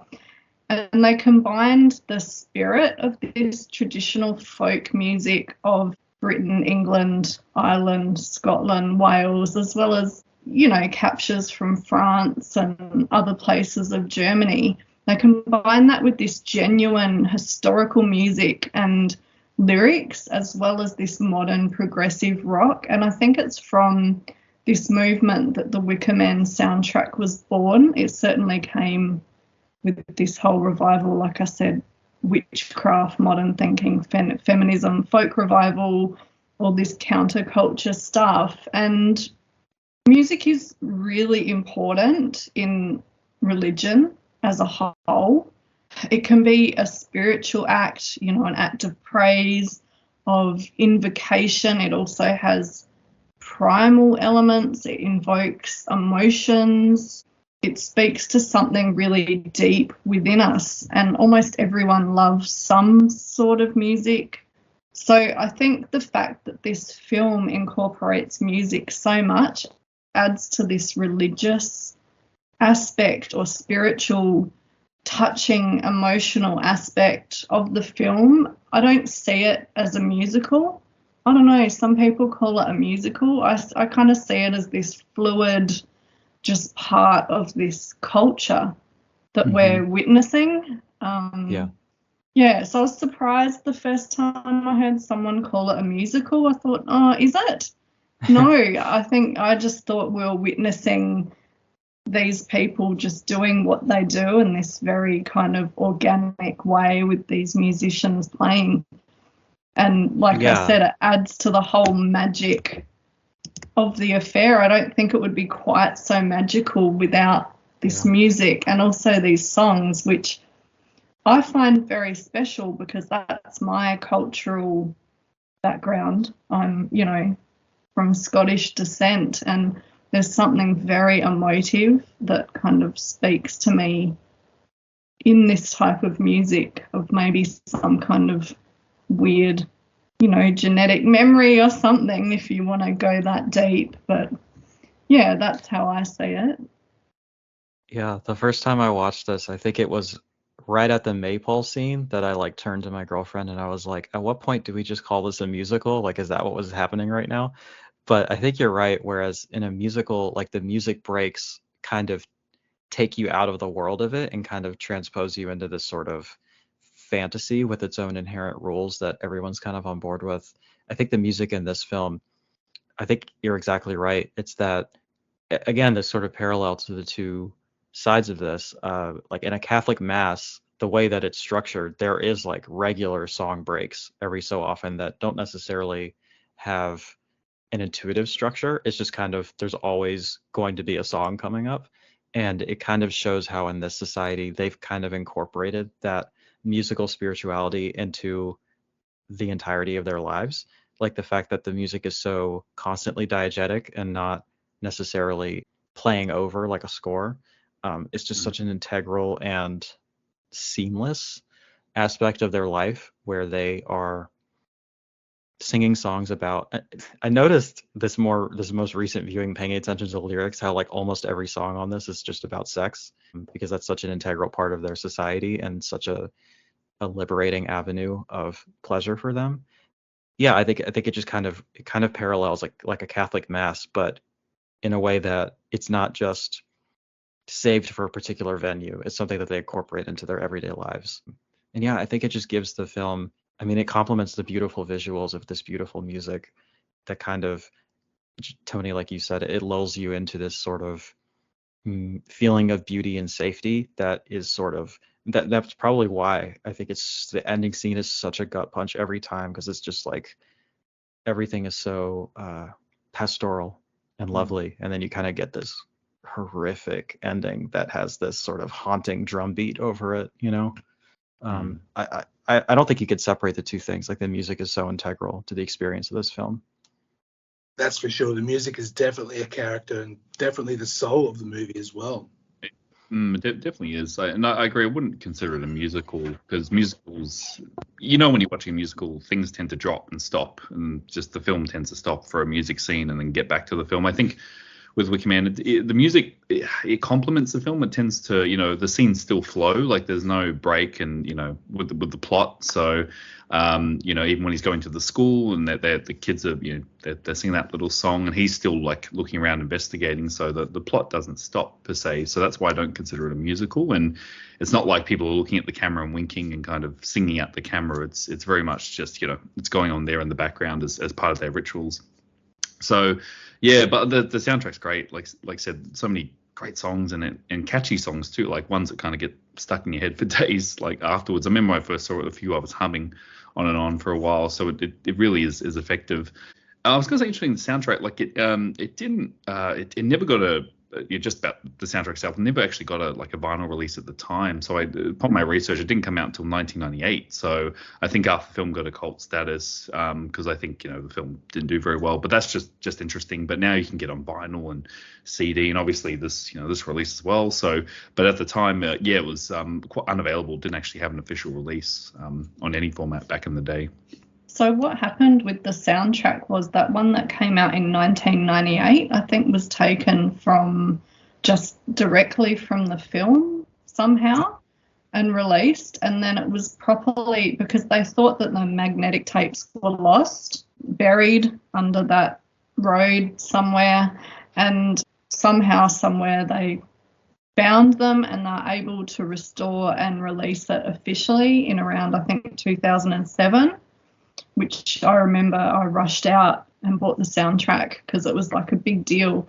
And that soundtrack actually has like really amazing liner notes in it about the film and about the music in general. So that's what happened with it. It was thought lost. And I might add to that sexual aspect of the lyrics.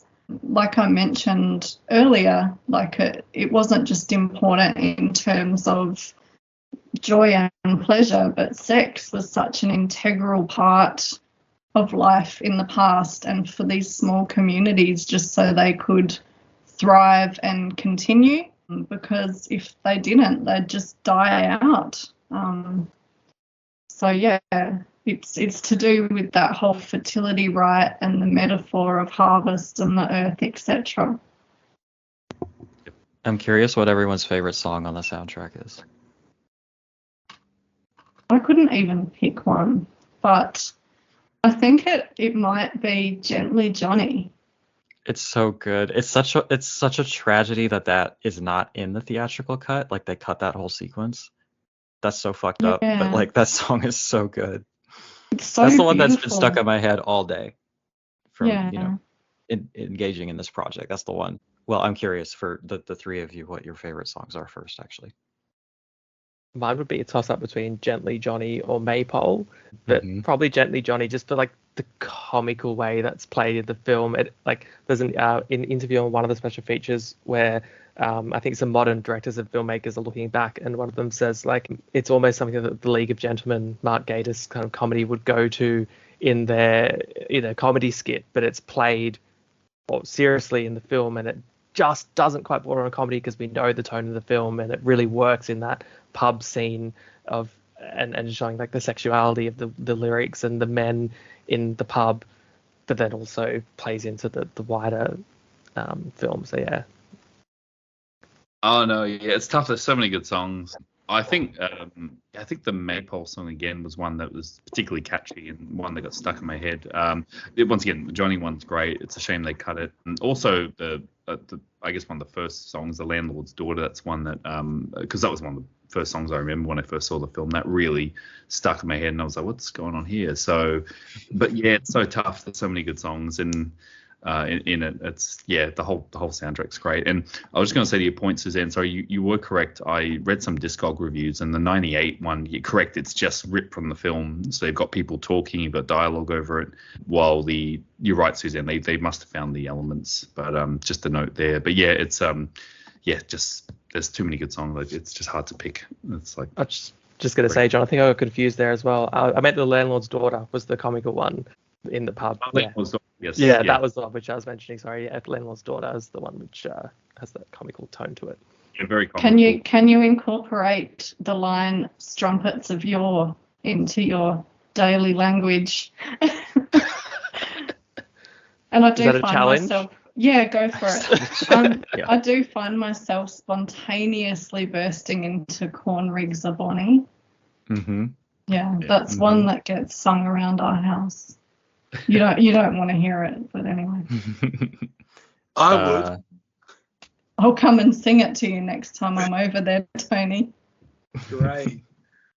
Okay, there's two songs that stand out to me.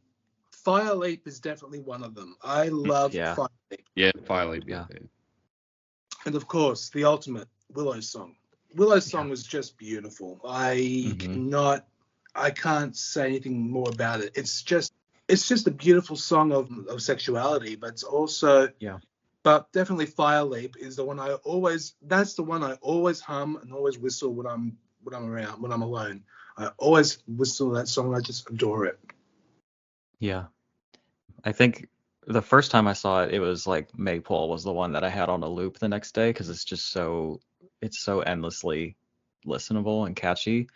But having gone through everything again this time, I'm actually not sure what it's called. I think it's just called opening music on the soundtrack. That like really mournful, beautiful song that opens with the airplane, with the bagpipes, and then that beautiful vocal performance on top of it. I think that sets the tone so perfectly of like this overwhelming beauty, but this like hint of impending tragedy that's in it. Yeah. I love that song so much. But I think if I had to pick one, it would be Willow's song. Like that is like just something. Like I think I'm gonna have to cover that song at some point. It's just so good. We'd like to see that if you do, please. Yeah, I might have to do that. But yeah, no, the opening song as well. Yeah, it's very haunting. The opening, especially with this, watching it on a second or third, how many times you've seen it, and you know the ending.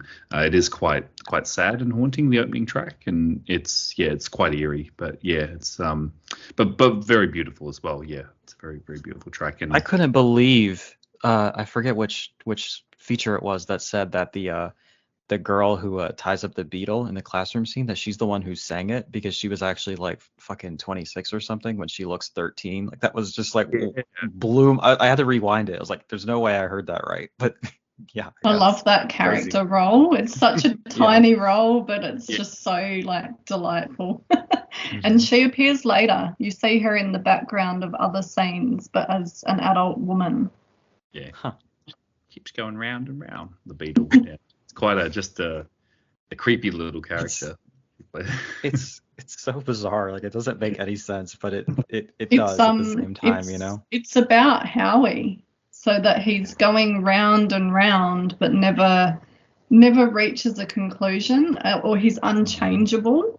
You know, he just keeps going round and round, and he's just caught in this perpetual loop of, I guess, he's, you know, who he is and his belief system. And it's also just a little folk charm or a folk magic, like it's a binding kind of spell, and, you know, maybe it's binding Howie to the island because they have this motive for him.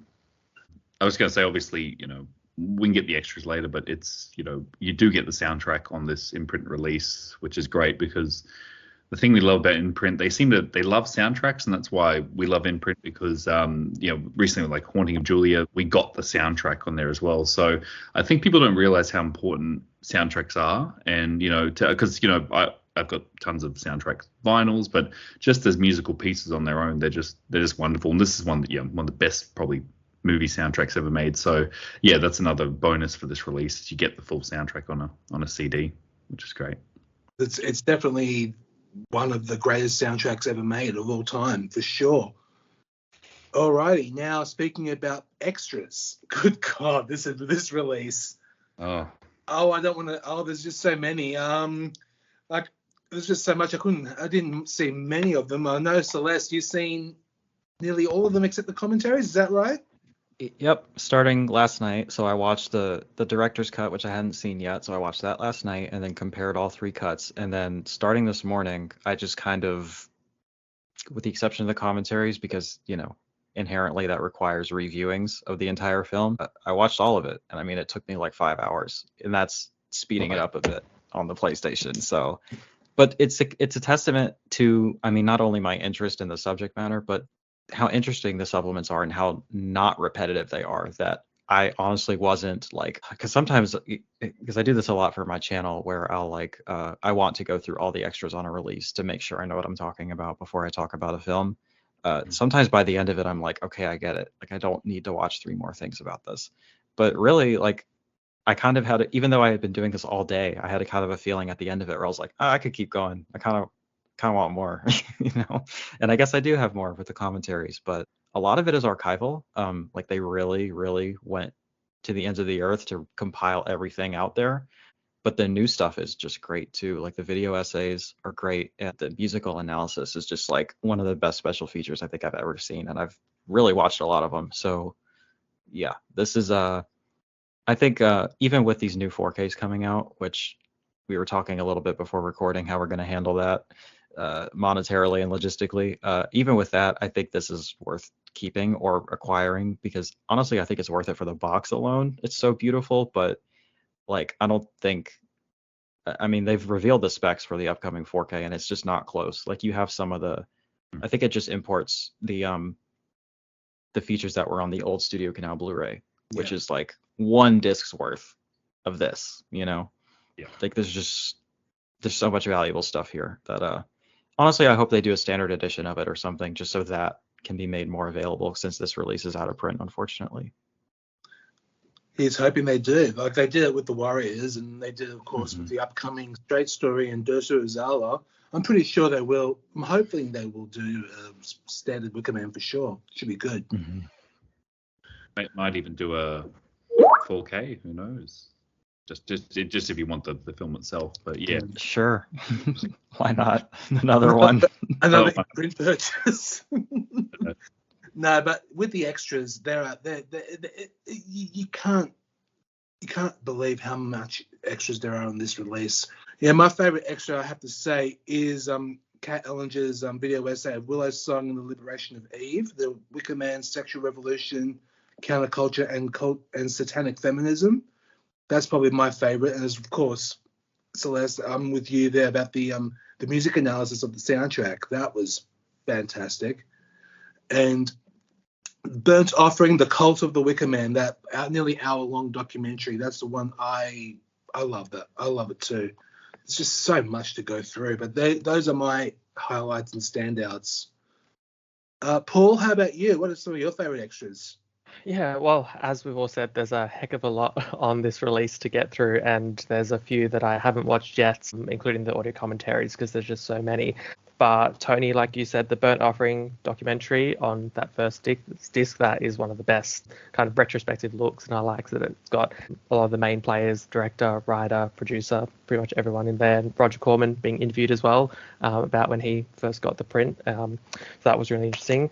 And definitely, like we've all said, the David Huckvale interview, Music of the Wicker Man, that analysis is just superb. He really goes in depth on, like, down to the notes and the chords used in each of the pieces, how they play into the pacing of the film, a sense of dread, the use of the Devil's Interval, which is a musical tone for the diminished fifth, I think it is, David said, which is just a really third, thank you.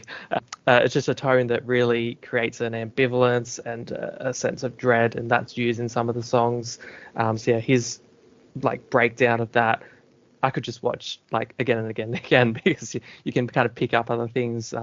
Like Celeste said, that's where you pick up that what the actress with the Beatles scene did the lyrics for that opening number. Apart from those, and what I haven't got to yet, there's absolutely packed release, and I'm so glad that Imprint have not only done new things but brought across things from previous release. So it could kind of just, this is now the ultimate really in terms of the soundtrack, special features, and the 3 cuts of the film. Suzanne, how about you? I could watch David Huckvale all day long. That music doco, like you said, is just absolutely fantastic. His talk on some of the folk traditions in the Wicker Man is also fantastic and really in-depth. And my other favourite is Kat Ellinger's video essay. That's, just really interesting, and I like that a lot. But yeah, the extras are really impressive in this set. They are indeed. I can't. We can just go on forever with this. But of course, John, what are your favourite extras? There's so many. Like I said, I guess the new ones. Yeah, similar to what you guys have said. The music was a big one for me, especially with David Huckvale. Just a wealth of knowledge there. I did like I remember the video essay was really good, the Forge Folklore one, the Fakery of the Wicker Man. The Kat Ellinger one was fantastic, and like Suzanne, you kind of touched on some of the liberation sides of the film, and counterculture and the time it came out. So that's a fantastic one. But I do want to highlight, they, like you said, Paul, they brought across all the legacy ones, which is great. And I hate it when a new release gets announced and you lose the old DVD extras. And usually I have to hang on to my old sets because the extras don't come across. But yeah, the Burnt Offerings one is a fantastic documentary because everyone was around when they did that. Christopher Lee, the director, they were all alive when they were able to do that. And that was done by David Gregory, who now runs Severin Films. This was done back in the day for Anchor Bay, and I actually have this was in the Wicker Man box set, and it's like it's not too long, but it's great because it tells you the history of the distribution problems. And like you said, they interviewed Roger Corman. They were able to get Corman for the interview and how he saw it. So it's a really great extra. I also like the Critics' Choice interview with Robin Hardy and Christopher Lee, because that was when the revival happened of the film, and they were touring the film and they're trying to get it back out in public consciousness. And so it's a really great little segment just showing how they were trying to really get the word out on the Wicker Man. It was gaining a new audience of, I guess, more open-minded individuals. But I don't want to say there's just so many. And I did listen to one commentary. I listened to the Kim Newman and Sean Hogan commentary on the theatrical cut, because Kim Newman, I'm a huge fan of. Whenever he talks, he's just a wealth of knowledge, and it's really good. And they do cover the film and history and trivia bits here and there, but it's quite interesting. If you listen to the commentary, they really like the theatrical cut. They actually say it's their favorite cut because they think the other cuts bog the film down a bit, and it's more of a tighter pace, which I get what they're saying. But I think the final cut, in my opinion as well, you need those elements to kind of get it deeper understanding of Howie. But yeah, it's a pretty interesting listen if you want to hear their take on the theatrical version. But yeah, so many extras. I could just go on and on. This is a massive set. There's there's too many. That archival interview that you mentioned on the Critics' Choice TV show or whatever, that ends with a wonderful Christopher Lee performance of his song in the film. First, it's just like I wasn't expecting it, and he's just kind of asked to do it sitting down, and he just kills it. It's just, it has such a wonderful voice. It's just like a nice little thing at the end. It was a real surprise. Yeah, it really was. And he's always, Christopher Lee, like he's always done musical type performances. There was exploitation film, the superhero one, Return of Captain Invincible. Yes, thank you. Christopher Lee actually sings on it. He does performances and songs, which is quite a surprise. But he is quite musical, so it was pretty fascinating. But yeah, that was a big part, of course, the performance, which was something pretty amazing. And the thing we can't forget, before his death, may he rest in peace, Christopher Lee did a heavy metal album. Yes. He did. That I couldn't believe. Christopher Lee, a legend, doing a heavy metal album, incredible. I loved it. Have you heard that heavy metal album, anybody? I've heard a couple tracks from it. I've not heard the whole thing, but yeah, I don't know. It's just like, why not? The man was just so prolific. Like, he would just do a fucking power metal album at 90 years old or whatever. Just like absolute king,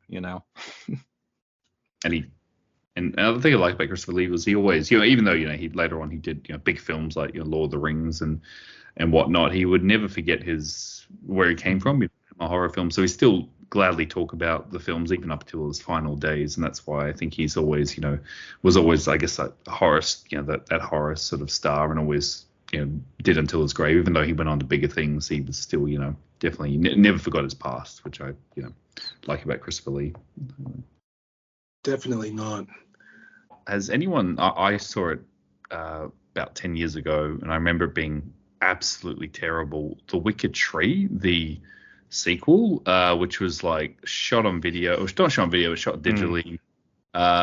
Christopher Lee, from memory, does show up in a cameo, like a quick appearance, but I just have a very bad memory of that film. I may need to rewatch it, but I don't know. Has anyone seen The Wicked Tree, the sequel? The sequel? No, I haven't seen that one. Okay. I've intentionally avoided it. The fear is that I would watch it and it would be so bad as to taint the original. But I think I'm at a point where I could separate it and handle it okay. But from all accounts, it is just exceedingly bad. So I don't know if it's even worth it. But no, I haven't seen it yet. Yep. I haven't seen it. Someone told me The Wicked Tree was alright. That's it. Sequel. Yeah. Wicked. Yeah, there's a sequel, but there's a remake, which is I have seen. That one I have seen. Yeah, you've seen it? I was going to say, if anything's going to taint the experience, that would be it. It's like, put me in the Wicker Man rather than watch this film. Or the bees. They were. I gotta say, it's so bad, but it is so, like, I don't think it's so aesthetically repellent and also different from the original that I don't even associate them in my mind, honestly. The main gripe I have with it is that when I tell people what my favorite film is, or when I recommend this film to people, I always have to have the caveat it's from 1973. Don't you dare watch the Nicolas Cage one, or don't think for a second that's what I'm talking about, because that film is not just bad, it's intensely misogynistic, which thematically goes against everything that the original kind of does well, and it's just going around. It's worth a watch. It's worth a watch for the Nicolas Cage isms, as it were. But other than that, it's honestly just kind of offensive in how bad it is, and the themes that it tries to inject. It's just become a giant meme, basically. That's what the meme. Nicolas Cage, he's literally going around punching people in the face. It's just in a just look at it as a comedy, and you might enjoy it, but it's just, you're right, it's just insulting. The fact it has the Wicker Man name on it is just blasphemy. It's it's terrible. And all the original crew have removed themselves. They very much say, no, we don't endorse this. Like the director has a statement like, no, I don't want to associate myself with this remake because it's not anything that we ever intended. Oh God, that's one of the, it's hands down one of the top 5 worst remakes I've ever seen. Like, to me, the ultimate sacrilegious remake of all time would have to be Gus Van Sant's Psycho. I thought that was atrocious. But The Wicker Man, Sure. Oh boy. Yeah, you're right, Celeste. I was actually surprised how misogynistic the film was. It completely derails from the original. And I thought, punching him in the face, he's just going, it's like, what? Nicolas Cage, like, it's terrible. I mean, it just removes any thematic nuance and just kind of creates like this evil matriarch to be our cut and dry villain. Yeah. And I actually rented the Blu-ray of it, and I did rewatch it with the commentary because the director did the commentary, and I just had to know how he would justify this. Like, I was wondering if he was going to try to play it off like it was a joke or something. And no, he's justifying it the whole way through. He's like, it's actually pretty good if you think about it this way and everything. But there was a part that I just couldn't get past where like he decided to like the whole bee thing where he was kind of modeling it after a matriarchal society. He was just like, well, they kind of had a patriarch in the original, so I thought it would be fun to just do something different. Like, just because. I was like, oh, that's the extent to which you thought about entirely changing the thematic implications of the original. That's chill. Okay, great. And Neil LaBute, he actually made a couple of great films, but oh my lord, why?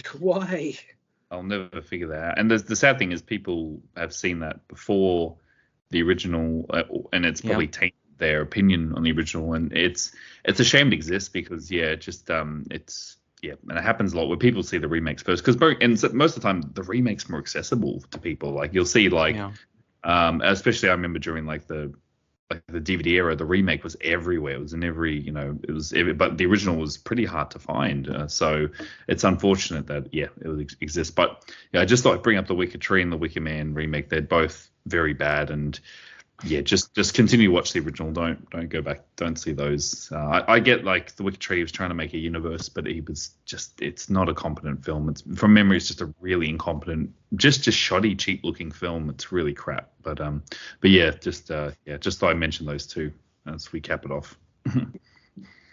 So if it was a choice between the remake of the Wicker Man or the Wicker Tree, I'd go with the Wicker Tree, definitely. Yeah, it's bad, but it's not insultingly bad. Like, Good point. Well, looks like we're at the end of this amazing episode, and I can't say enough that we definitely had the perfect guests for this episode for sure. Of course, our regular Paul, as always, we love having him on. Thank you, Paul, once again for joining in. And this is going to be an audio episode, but Paul at the moment is wearing the Wicker Man t-shirt, which I am so envious of. Yeah, thank you, Viavision. This was a second prize on one of the competitions last year. Came with a cushion with the Christopher Lee image on it and a few other little goodies with Wicker Man iconography. So yeah, thank you. I'm a sucker for merch. That sounds so sick. It's such an easy mark for that stupid shit. I just want it, all of it. Yeah, thanks, Tony, for the opportunity, and it was great to listen to Suzanne and Celeste, your thoughts, especially. Definitely. And of course, Suzanne, thank you so much for coming on this episode. We're definitely going to have you on again very soon. And as always, we love hearing your knowledge and we love hearing your research. It's impeccable.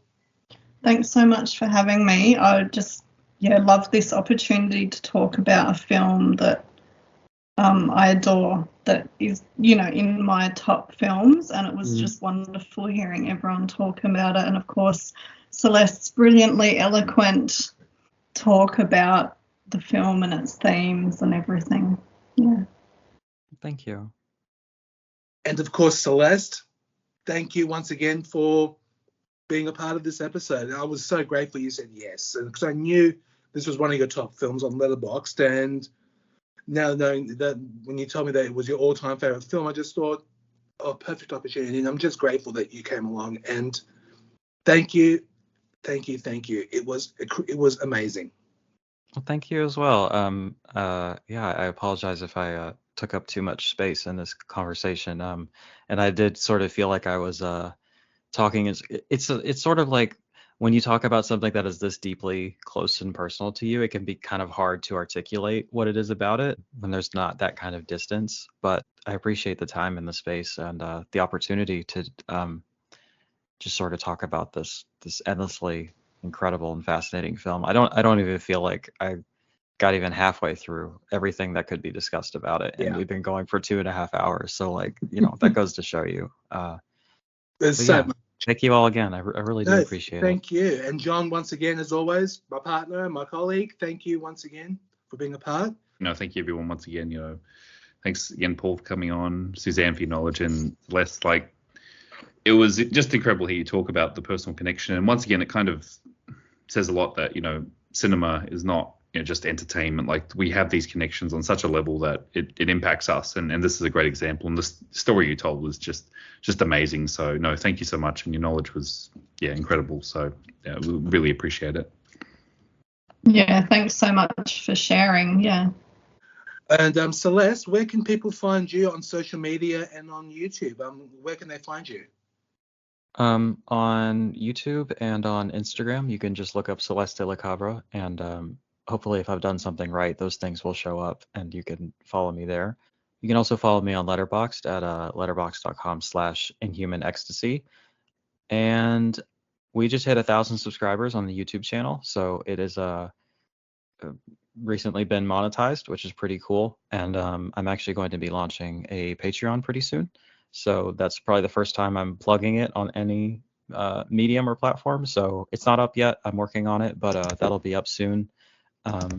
But, even just checking out, watching the videos, or just listening to this episode, I really do appreciate any and all engagement with this, because this is really like what I'm passionate about and what I feel, I guess, the most qualified to talk about, and also just what kind of feeds my soul is discussing meaningful art with like-minded people. So if that sounds like your kind of thing, come hang out. I like to think that we have fun on the channel, as well as have thoughtful discussion. So absolutely. Thank you so much, Celeste. Suzanne, where can they find you? Where can people find you on social media and on?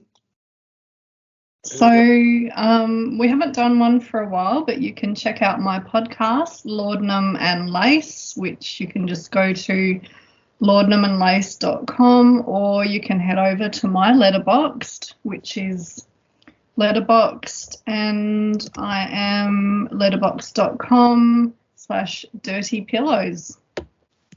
Your username is even better than mine. I'm typing it in right now to follow you. Paul, where can they find you on social media? I'm on Letterboxd. It's letterboxd.com/paul.berriman, and Instagram paulieb.93. And John, how about you? I am on Letterboxd as well. Yeah, my username is the J Mathews with one T, because last name for Mathews, and I'm also on Facebook. You'll see me around the various groups. So feel free to reach out. Is there anything you need?